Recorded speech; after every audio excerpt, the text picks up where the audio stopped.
did a video a little while back about the ghost of DIY past in my 100-year-old house. People in the comments seemed to be really fascinated with two things in my house that they caught while I was walking around. The first was people wondering how I heat my house with corn, which I've already recorded a video on, but will be posted after this one. And the other one was about a toilet. I was walking around my house talking about electrical idiosyncrasies, and I walked into my mudroom. So here's my front door, and I'm walking into my mudroom here to tell y'all that the closet in here holds the light switch for the floodlight that's out there. And some of you noticed that toilet in the background. A few of you noticed the sink, and a few of you noticed Emily's treadmill and weights. People had a lot of reactions to this room that were certainly mixed, and I didn't realize that it was going to be so interesting. So I'll give you a little tour of it. Now, for some context, when we moved into the house, this room had nothing in it except a washer and dryer where that sink was, which is kind of awkwardly in the middle of the room. And our house has two bathrooms. One you have to walk through our bedroom to get to, and one upstairs. And that sucked for a number of reasons, because you had to take your shoes off and walk through the whole house if you needed to go to the bathroom, and then you needed to traverse these old farmhouse stairs that are this freaking wide and risk your life to go upstairs to the bathroom or go through our bedroom,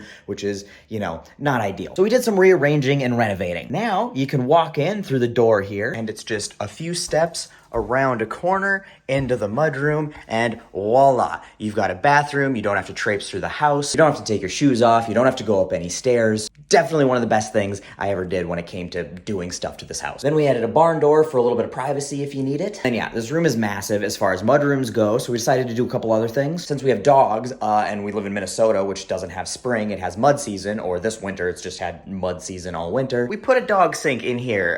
It is a little small for our dogs. It's big enough and it works for like doing their paws, but we couldn't wash all of them or it would be a mess. But a lot of times paws are good enough, and sometimes giving them a whole bath in the shower isn't what you need to do. Then the washer and dryer, which sat there, we moved over to that corner, which seemed much more appropriate and less awkwardly in the middle of the room. And we also made it Emily's workout room. Now she's got plenty of room to do all of her exercises in here and can close the door for some privacy, and she also appreciates the toilet because when she's jogging and she jogs something loose, she doesn't have far to jog to take care of it. So yeah, I have a toilet in the corner of a large room. That's why. And if you don't have one and you have a place for one, I highly recommend you getting one too. And for those of you who wonder about heating with corn, I'll post that video, soonish.